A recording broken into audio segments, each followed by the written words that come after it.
जय मसीह की मेरे प्रिय भाई और बहनों, आपका स्वागत है हमारे YouTube चैनल मसीह शिक्षा में। वीडियो को पूरा देखें और लाइक करें, कमेंट करें, शेयर करें और साथ में सब्सक्राइब करना ना भूलें। Thank you. करते हैं। प्रियो, बाइबल के इतिहास में हम उपवास के प्रभावशाली कामों को देखते हैं। हम मूसा, एलिया और प्रभु यीशु के बारे में भी देखते हैं, जिन्होंने 40 दिन के उपवास रखे और इस उपवास ने उन्हें अलौकिक स्वर्ग की सामर्थ्य प्रदान की। इसके साथ ही हम एस्तर के उपवास को भी देखते हैं। इसके द्वारा उसके समय के यहूदियों का प्राण बच सका। फिर हम यहोशापात के उपवास को देखते हैं, जिसके द्वारा यहूदा देश ने अपने शत्रुओं से मुक्ति पाई। फिर हम निन्वे के लोगों के उपवास के बारे में भी पढ़ते हैं, जिसके द्वारा निन्वे नाश होने से बच गया और लगभग 150 सालों तक परमेश्वर ने उन्हें बख्श दिया। ऐसे ही ढेरों उदाहरण आपको बाइबल में देखने को मिल जाएंगे, जो उपवास की शक्ति और उसके प्रभावशाली परिणामों को बताते हैं। ऐसे ही प्रियो, उपवास आज भी उतना ही शक्तिशाली और सामर्थी है, जो न सिर्फ हमारे आध्यात्मिक जीवन में लेकिन भौतिक जीवन में भी कई सारे परिणामों को और बदलाव को लेकर आता है। और ऐसे बहुत से आत्मिक लाभ हैं जो हम उपवास के द्वारा प्राप्त कर सकते हैं, जिनमें सबसे पहली बात है कि उपवास आपको शरीर की बुरी लालसाओं का विरोध करने के लिए सामर्थ्य प्रदान करता है। रोमियो की पत्री के 8 अध्याय और उसके 13 वचन में यह लिखा है, क्योंकि यदि तुम शरीर के अनुसार दिन काटोगे तो मरोगे, यदि आत्मा से देह की क्रियाओं को मारोगे तो जीवित रहोगे। प्रियो, बाइबल हमें यह बताती है कि पवित्र आत्मा और हमारा शरीर ये दोनों एक दूसरे के विरोधी हैं और इन दोनों के बीच में हमेशा संघर्ष होता रहता है। शरीर आत्मा का विरोध करता है और आत्मा शरीर का विरोध करती है। हमारे शरीर में रहने वाली आत्मा परमेश्वर के लिए जीना चाहती है, लेकिन हमारा शरीर संसार की अभिलाषाओं को पूरा करने के लिए आकर्षित होता है और इसलिए हमारा शरीर आत्मा का विरोध करता है, ताकि हम परमेश्वर के लिए नहीं बल्कि संसार के लिए जी सके। और प्रियो, इस संसार के अधिकांश लोग शरीर की लालसाओं और इच्छाओं को पूरा करते हुए ही अपना जीवन व्यतीत करते हैं, लेकिन बाइबल हमें यह सिखाती है कि यदि हम आत्मा के द्वारा जीवित हैं तो आत्मा के अनुसार चले भी। इसलिए प्रियो, यदि आप शरीर और उसकी लालसाओं पर विजय पाना चाहते हैं तो इसके लिए उपवास आपकी बहुत मदद कर सकता है, क्योंकि उपवास एक ऐसा माध्यम है जिसके द्वारा हम शरीर को कष्ट देते हैं, क्योंकि उपवास करके हम शरीर की अभिलाषाओं और लालसाओं का विरोध करते हैं और शरीर में उठने वाली हर एक इच्छा को नकारते हैं। पौलुस इसका एक बहुत सुंदर उदाहरण है, जो यह कहते हैं कि मैं अपनी देह को मारता कूटता और वश में लाता हूँ। प्रियो, पौलुस की तरह हमें भी अपने शरीर को अपने वश में लाना है, ताकि हम शरीर की इच्छाओं और लालसाओं के अनुसार नहीं परंतु आत्मा के अनुसार अपना जीवन व्यतीत कर सके। और इसके लिए उपवास बहुत ज़रूरी है, क्योंकि उपवास के माध्यम से हमारी आत्मा को बल मिलता है, ताकि वो शरीर का विरोध कर उसे निष्क्रिय कर दे और फिर हम उन्हीं बातों को करें जिससे परमेश्वर की महिमा होती है। इसके बाद दूसरी बात प्रियो, कि उपवास के द्वारा हम परमेश्वर के क्रोध को शांत कर सकते हैं। हाँ प्रियो, उपवास में इतनी ताकत है कि वो परमेश्वर के न्याय को पलट सकता है और इसके लिए बाइबल में आपको कई उदाहरण देखने को मिल जाएंगे। जैसे आप राजा आहाब के बारे में तो जानते हैं, जिसके विषय में परमेश्वर ने यह कहा था कि मैं तुझे पूरी रीति से मिटा डालूंगा और आहाब के घर के एक एक लड़के को, क्या बंधुए क्या स्वाधीन, इज़राइल में हर एक रहने वाले को नष्ट कर डालूंगा।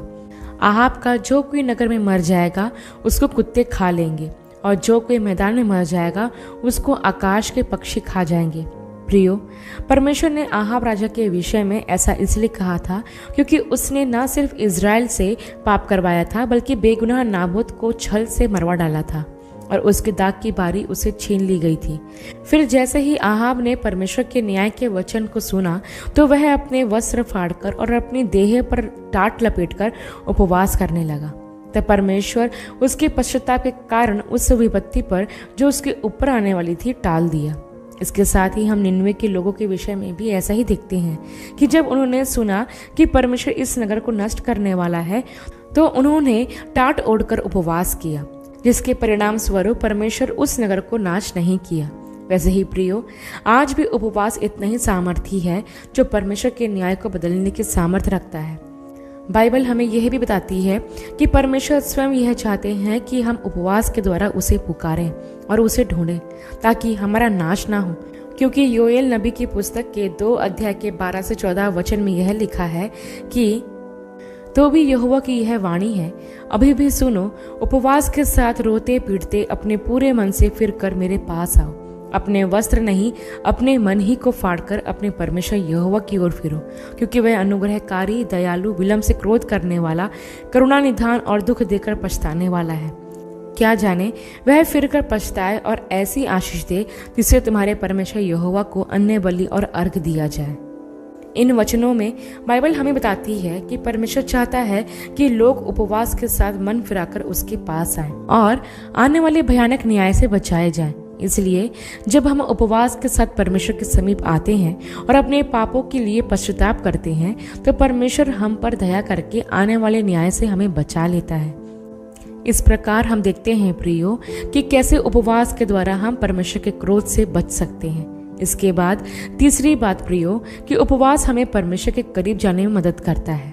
प्रियो, उपवास वह माध्यम है जिससे हम परमेश्वर के और करीब जा सकते हैं और परमेश्वर के साथ अपने रिश्ते को मजबूत बना सकते हैं। जैसा कि मैंने आपको बताया कि उपवास में हम भोजन से परहेज करके अपने आप को परमेश्वर की निकटता में ले जाने का प्रयास करते हैं। हम शरीर की इच्छाओं को मारते हैं ताकि हम संसार से हटकर परमेश्वर के साथ समय बिता सकें और उसके करीब जा सकें। प्रियो, यदि आप परमेश्वर की निकटता में जाना चाहते हैं और उसके साथ एक मजबूत रिश्ता बनाना चाहते हैं तो उसके लिए उपवास आपकी बहुत मदद कर सकता है। लेकिन यहाँ मैं आपको बताना चाहती हूँ कि आपको सिर्फ भोजन ही नहीं त्यागना है, लेकिन आपको सोशल मीडिया, टेलीविजन, मोबाइल और अन्य भौतिक चीजों से भी परहेज करना है ताकि आपका उपवास और अधिक सार्थक हो सके। यदि आप परमेश्वर के करीब जाना चाहते हैं तो आपको भोजन के साथ साथ भौतिक सुख सुविधाओं को भी त्यागना आवश्यक है। तब जाकर आप परमेश्वर की महिमा में प्रवेश कर पाओगे और उसकी उपस्थिति को महसूस कर पाओगे। क्योंकि प्रियो, उपवास के दौरान न सिर्फ हमें पेट खाली रखना है बल्कि हमें हमारा मन या हृदय भी खाली रखना है ताकि हमारा उपवास सफल हो और हम परमेश्वर की उपस्थिति को महसूस कर सकें और उसके निकट जा सकें। जब हम इस तरह का उपवास करेंगे तो ही यह प्रभावशाली होगा और हम परमेश्वर की निकटता में जा सकेंगे। इसके बाद चौथी बात प्रियो कि उपवास परमेश्वर की योजना को स्पष्टता से समझने में हमारी मदद करता है।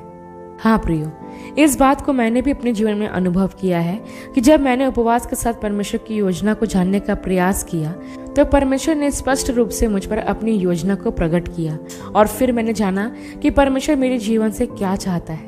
वैसे ही प्रियो, यह अनुभव आपका भी हो सकता है। यदि आप अपने भविष्य को लेकर चिंतित हैं या फिर इस बात के लिए असमंजस में हैं कि परमेश्वर की योजना आपके जीवन में क्या है, तो इस बात का स्पष्ट उत्तर आप उपवास के माध्यम से ही प्राप्त कर सकते हैं।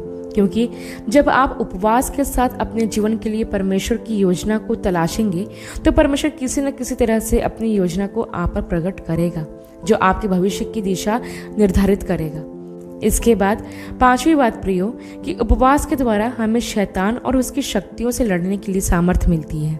हाँ प्रियो, हम अपनी ताकत और अपनी शक्ति से शैतान का सामना नहीं कर सकते हैं। शैतान का सामना करने के लिए हमें स्वर्ग की सामर्थ्य की आवश्यकता होती है और इससे स्वर्ग की सामर्थ्य को हम पवित्र आत्मा के द्वारा प्राप्त कर सकते हैं और इसलिए उपवास हमारी मदद करता है कि हम उस सामर्थ्य को प्राप्त कर सके जिससे हम शैतान और उसकी दुष्ट शक्तियों का सामना कर सकें।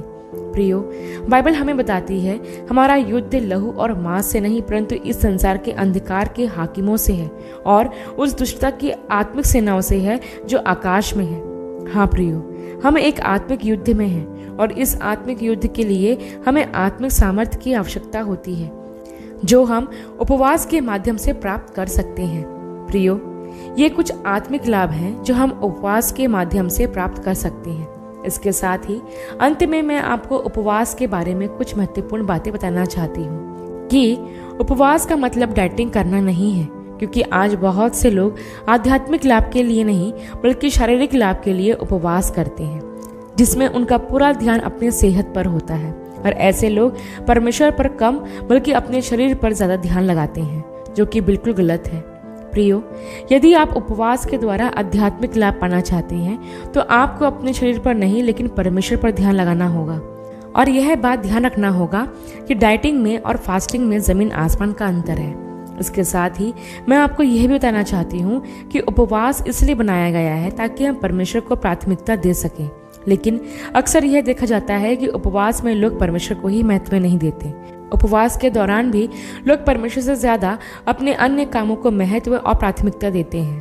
प्रियो, जब आप उपवास करो तो यह ध्यान रखो कि उस समय आपको पूरी प्राथमिकता परमेश्वर को देना है, जिससे आप अधिक से अधिक समय परमेश्वर के साथ बिता सको, क्योंकि आपका उपवास परमेश्वर को यह दिखाता है कि वह आपके जीवन में किस स्थान पर है।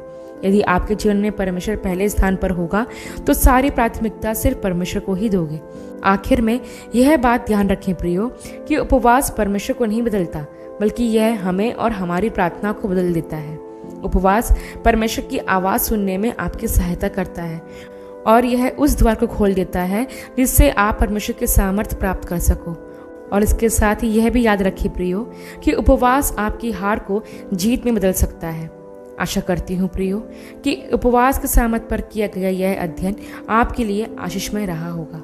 अगले वीडियो में एक नए विषय के साथ आप सबसे फिर मुलाकात होगी।